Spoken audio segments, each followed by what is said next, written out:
Welcome to Resiliency Redefined. I'm your host, Robyne, and I am thrilled to share with you information about resiliency, well-being, performance, education, business, parenting, and everything in between.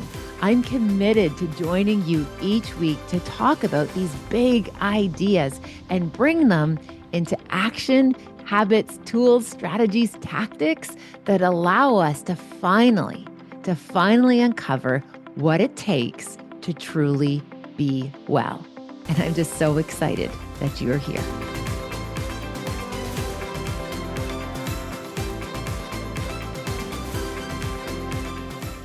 Hello, everyone. Welcome back to Resiliency Redefined. I'm your host, Robyne, and today I'm going to continue along the line of answering folks' questions. And today's question from a listener, I really resonated with this one, so I was happy to take some time to dive into it.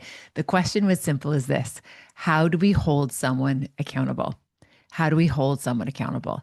Now, I appreciate this because I believe that holding people accountable, like that is something that is extremely important for relationships, especially in the workplace, in terms of our personal and professional relationships, that we are people who say and do what we say we do and follow through. You might recall in last episode, I made the comment and shared the piece of research that the best way to improve your self-esteem, your sense of self-esteem, is to be a person who says what they're going to do.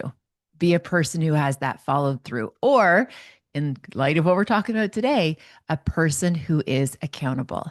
Now, for us to take a deep dive into how do we hold someone else accountable, a starting place I think is important is actually how do we hold ourselves accountable? Because when we see how we hold ourselves accountable, these lessons and ideas I think will generalize really, really well to other, but it's a starting point to start at self.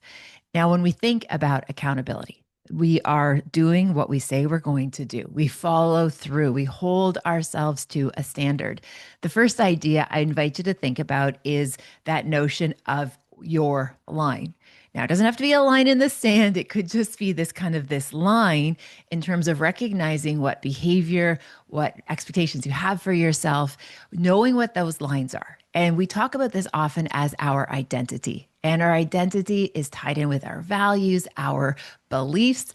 Now, remember, your beliefs are just well-practiced thoughts. Okay, so they're things that we've really adapted to, we've really embraced. It is forming our line of our behaviors, our thoughts, our actions, all of it.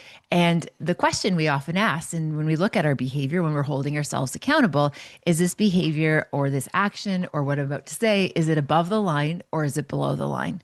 Is it above the line in terms of, yeah, this is the expectation that I hold for myself? Or are you kind of engaging in some shadiness, something that perhaps is actually below the line? And you know you're operating below the line when it doesn't feel good, when you know that little part of you, your intuition knows that, oh, geez, that wasn't a good choice. That wasn't the right call. Or maybe you feel a wee bit disappointed in yourself that, I'm better than that. And saying something like, wow, I'm better than that. Now, again, I appreciate that's not very nice language to say to ourselves, but I think what it does do, again, is holding ourselves to a standard. So to be able to first establish what that line is, it's that piece around that self-awareness, knowing what I stand for, what I'm not okay with, understanding what is important and what is not important, being able to have those priorities of thoughts, of behaviors, again, and our actions. So I know, for example, raising 3 teenagers, we had a lot of conversations about what that line is. And I even recall, for example, when, sometimes the kids would say to me like, oh, well, this person's mom lets them do that. And I'm like, that's cool. People have their own, choices. They may have their own prerogative of what they might do in their house or with their family, but that doesn't fly in our house because we hold ourselves to this line. So again, using it as this frame of reference, but what's so important, especially when we're bringing other people into the conversation, is that we have clarity, that we all know that line, that standard that we hold ourselves to. Now, it doesn't mean we have to be perfect. Remember, practice makes better, right? So we want to make sure that we're operating a place that's keeping us in this level of being operators above the line. So that doesn't mean we have to get it perfect, but we don't negotiate with our values. We don't negotiate with that integrity piece or the character pieces that are extremely important to us. That's that line, and we hold firm.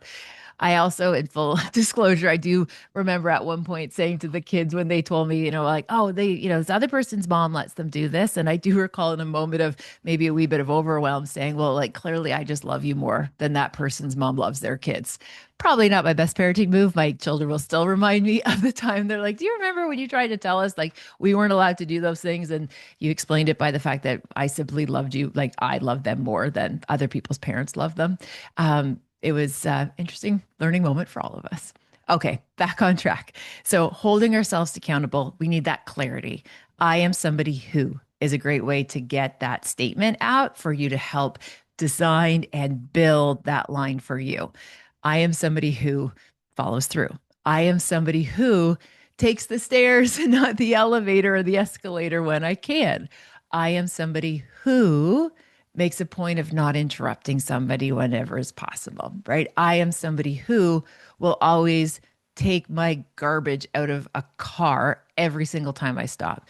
Now, again, these might not be these deep character components, but they all are tied into character in the sense of I am somebody who wants to leave places better than when I found them, right? Or I'm somebody who cares deeply about basic courtesies and manners and just some of those kind of basics that sometimes it feels that get a little bit overlooked in 2025.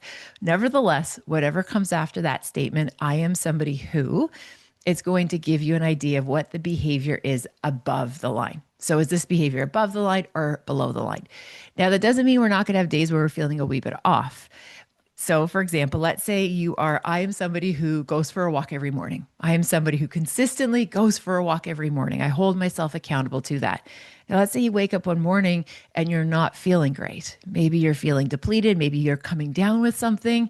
I know my Aura Ring gives me a wee bit of a heads up that, hey, there's something going on there. You might want to rest up. Your body temperature is changing, which is helpful, those little pre-warnings. Nevertheless, so let's say you woke up, you're not feeling great. Now, you might notice you're going to have what we call competing priorities. I am somebody who walks every morning, but I'm also someone who listens to my body and practices self-compassion. So again, it's brokering and negotiating where it makes sense to. We're not negotiating whether or not we are people who follow through. We're negotiating at times of recognizing where is our behavior? How does this fit with our goals? How do we make sure that we're, again, on track? And taking a rest day and acknowledging that, wow, I need some rest, to me, that behavior is still above board. Now, if I stayed up super late, like, I don't know, 4 a.m, reading some dragon fiction, doing my thing, and I wake in the morning and feel like, oh, I really don't want to go for that walk, because I know some of that behavior about staying up a wee bit too late wasn't ideal, I probably will still push myself to go for a walk. I might have a nap later in the day, maybe that 20-minute nap if I need energy, or the 90-minute nap if I need a heart rest. Nevertheless, I will still push myself because I know that that is a slippery slope. It is a slippery slope when we start to do habits that might not be serving us and then kind of justifying it or making some excuses. And when you're BSing yourself. That's what I let folks know all the time. And just recently, I was at a coaching session with an executive, and we talked about the fact that I'm like, when you are holding yourself accountable, and when you're making excuses. And we all have go-to excuses. Okay, there's no shame in that. There's no judgment. We all have them. And so I'd even invite you to think about, what is your go-to excuse that sometimes might be sabotaging your self-accountability? Maybe it's you don't have time. Maybe it's you're too tired. Or maybe it's a wee bit of self-entitlement where you're like, oh my gosh, I've done everything for everybody else. So you know what? I'm going to do whatever I want today, which means I'm going to, watch 8 episodes of a random new series. We Were Liars. Okay, whatever it might be. And then all of a sudden you realize, no, you're negotiating somewhere where you ought not to be. We're not holding ourselves accountable. So being really honest with yourself about your go-to excuses, knowing when you're going below the line and knowing when you're operating above the line. And when you operate above the line, you feel better. So in that example that I gave you, I stay up till 4 in the morning. I'm reading a book. I get up and I still go for a walk. When I'm going for the walk, it feels like this nice little reset. Now I had to push myself a little bit. I didn't really feel like it. The reality is we rarely feel like doing some of the big things that are going to help us feel better. But at the end of the day, being somebody who follows the line in terms of doing what I say I'm going to do, that actually matters. Okay, so that's this kind of idea about holding ourselves accountable. We have clarity, we make sure that we're being honest with ourselves. And again, there's a lot of comfort that comes when we start to be that person who I trust myself and building that sense of trust. Because even just for a moment, reflect on how many promises you've broken to yourself. How many times have you said you're going to go to bed early and then you stay up too late, or promise yourself that you're going to feed your body well, and then all of a sudden you haven't fed your body all day, you're underfed, and then you don't make the most wisest food choices at nighttime? Like, remember, a stressed out brain is not going to make good choices. That stressed, distressed brain that's not looked after, it's going to just go for those quick impulse grab and go things. It's not going to be patient enough to like wash and peel the carrots. That part is going to say, heck no. When that lizard brain takes the wheel, we don't make good choices. So be preventative when possible. Okay, I digress. Back on track. How do we hold other people accountable? Now, recently, I believe it was on the Diary of the CEO, Stephen's show. I believe that's where I heard it. But there was this one quote where it said, unexpressed expectations are premeditated resentments. Holy goodness. I'm going to say that again because it's so important. Unexpressed expectations are premeditated resentments. Unexpressed expectations are premeditated resentments. Since I heard that quote, I've noticed there's been this like odd little creep every once in a while where it almost is a wee bit of protest behavior in myself, I've noticed, where I just want people to know. And I don't want to necessarily have to tell them all the time, especially with my inner circle. Like, I just want them to know what to do. I don't want to have to tell them what to do. And I realize that's not fair. It reminds me of in a movie, I believe it was with Jennifer Aniston and Vince Vaughn. And it had something to do with buying lemons. And I can't even remember the context other than Jennifer Aniston said a line to Vince Vaughn where he's like, okay, I'll just get you the thing that you want. She's like, I want you to want to do it. And he's like, I don't want to do it, but I will do it because we're in a relationship. And she's like, no, I want you to want to do it. And I notice if I'm not careful, I can fall into that trap. I just want people to want to do it without having to tell them to do it. But when you circle it back to what is the end game, the end game for me is calm and peace and a wee bit of order. So that way there's enough spaciousness for fun and spontaneity, which feels like a wee bit of attention that I need to be structured enough that I feel safe, but have enough flexibility to feel spontaneous. So I feel engaged. Don't you worry, that's my problem. I navigate that tension, but it's nice to know it anyway. So when we're talking about this, though, with other people, realizing wanting people to do something, but without clearly expressing that or being super clear on what that looks like, we're actually setting ourselves up for failure. We're setting ourselves up for more difficulty. So this being said, when we are holding other people accountable, first and foremost, we absolutely have to have clear expectations and we have to share them. We have to share them. Now, I can share with you, recently, I was working with a subcontractor who was doing a project with us, and he used this example, and my husband, Jeff, uses this all the time. I don't even know, and I even asked, we don't know where like Jeff first heard it, and I even asked the contractor, I'm like, hey, where did you hear that from? We're trying to figure out the origins of that concept. He didn't know either. He says just everybody talks about this in carpentry. But the idea is when you're doing a project, okay, you get to pick two of the three. It's going to be cost effective. So cost, fast, or quality. So you're going to have it fast, you're going to have a good price, or you're going to have quality. But you can only ever have two of the three. So you can't have something quickly, great quality at a low cost. You either have to forfeit cost and it might be quick and the quality will be there, right? If you don't care about how much it costs. Or maybe if you are really conscientious in terms of like, okay, I don't need this on a very tight timeline, then you can have it more cost effective with really high quality, right? So if you want something just fast and cheap, it's probably not going to be good quality. I hope that makes sense. So it's this triangle, right? So you can have it quick, fast, or cheap. Those are not the right ones. Fast, good quality, or cost effective. When we're talking to this tradesman, right, he tells me this. He's like, okay, which one are you going for? And in this particular case, I was like, you know what? I'm going to go for timing and quality because I just need to get this done. I knew that was going to hit the cost. It's going to be a little bit more expensive, but I just wanted to get it done. Now, what ended up happening in this encounter was they weren't able to do it on time, like substantively longer than they were supposed to. And I was so frustrated because we had talked about the fact.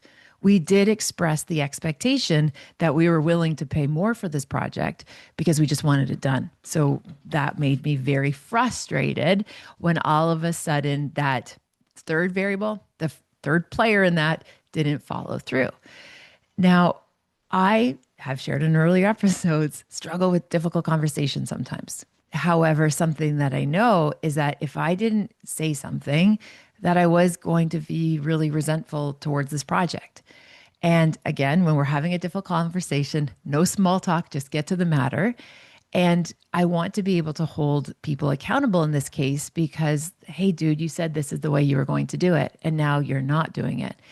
At the absolute end of the day, even if I crafted the most perfect sentence and I rehearsed the most amazing narrative to be able to share with them, at the end of the day, we cannot change somebody else's behavior. We physically, emotionally, psychologically cannot technically hold somebody accountable. What we might do is introduce a consequence that doesn't actually hold someone accountable. What that does is create a consequence when the expectation is not met. You can't change someone's behavior, right? The old adage, you can, take a horse to water, but you can't make it drink, or however that goes. You absolutely cannot change somebody else's behavior. So when we're holding somebody else accountable, the reality is we can't in the way that we would like to think we can, but we can introduce consequences. So once we have a clear expectation of what we're looking for, then we can, if it's not met, we can introduce a consequence. And that consequence is something that I would suggest needs to make sense with what's going on. It needs to be what we talk about a natural consequence in terms of it has to be relevant to the situation at hand. The other piece to bring to your ideas around this is when we're communicating with someone, we have a tendency of putting way too much information in one sentence. And we also have a tendency of making it really personal. So my invitation when you are trying to let somebody know the experience, what the impact for you was or whatever it might be, is we want to be really specific and we want to give just a solid example, not throw in the kitchen sink. So what I mean by that is if you are going to have a difficult conversation and you're, again, trying to hold somebody accountable, my invitation is to keep it very short, be very clear, and make it about the behavior or the action. We want to make sure that we're not making it about the person, right? Something like, oh, you're not trustworthy or you're not reliable versus my understanding that this was going to be done by Friday. Help me understand how we didn't meet that goal, or what does it look like at this point in terms of what's our next step. Now, I remember when I was teaching at the university, one of the things that I tried really hard to do with my students is to give them all of their assignments like at the beginning of the semester. Now, I would tell them you might not have all of the information to be able to answer these assignments, but I wanted them to know right at the beginning of the course these are my expectations. These are the things that I'm going to be asking for you. And then what I would try to do was build in checkpoints along the way. So that way we were on track. So, for example, if it was a large research paper, I'd make sure that we would have an outline. So they would get the outline in. I'd be able to provide them some feedback, and then we would have even perhaps their first paragraph, right? I would do something so that way they've had to get started, and then when, let's say, the due date comes up and they aren't finished, I would always ask them, most of the time, I'd ask them, submit to me the work that you've done to this point. Show me what you've done to this point. So again, I set the expectations that if you're going to ask for an extension, which is okay because life totally happens and I get it, be prepared that I am going to ask you to submit to me the work you have done up until the point then there was the interrupt, or there was the crisis, or there was the problem. So I had very, very clear expectations with my students that, yeah, I will give you lots of latitude, but you have to work with me on this process.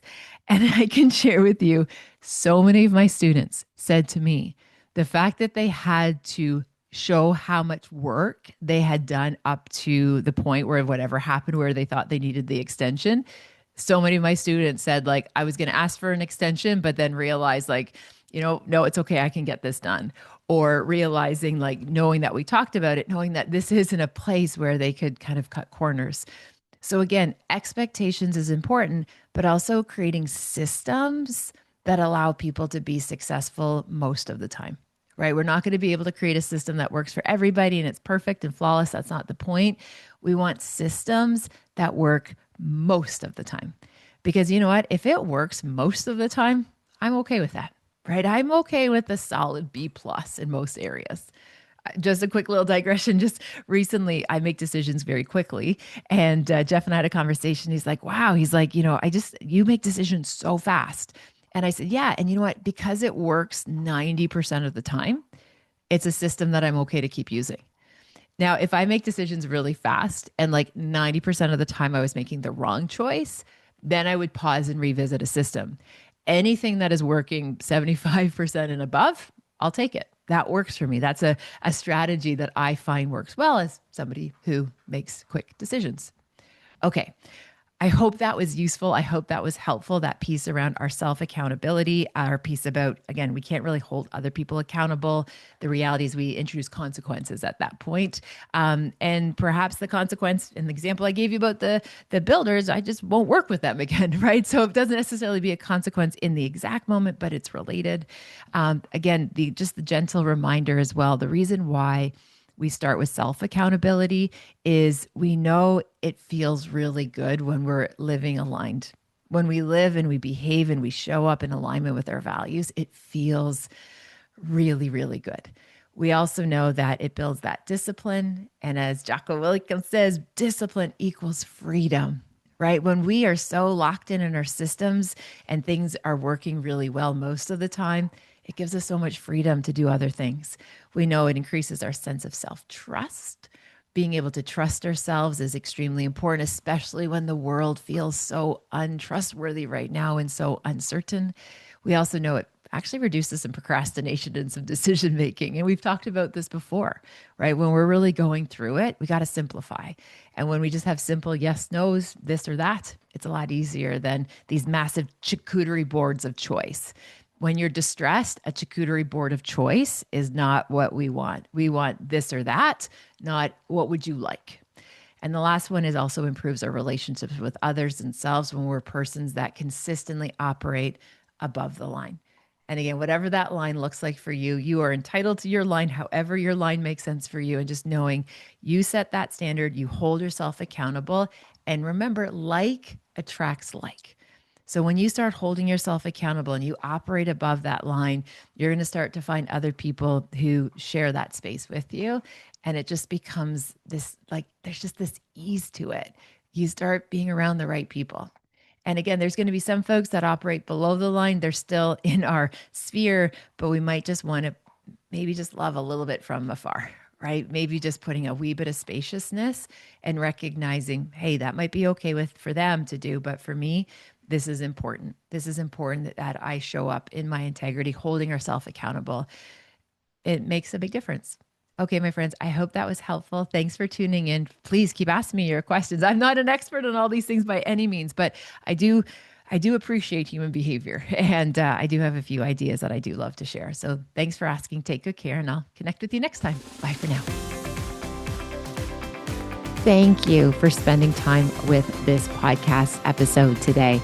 I hope you found something helpful in Resiliency Redefined. Please feel free to share it with somebody who you might think could benefit.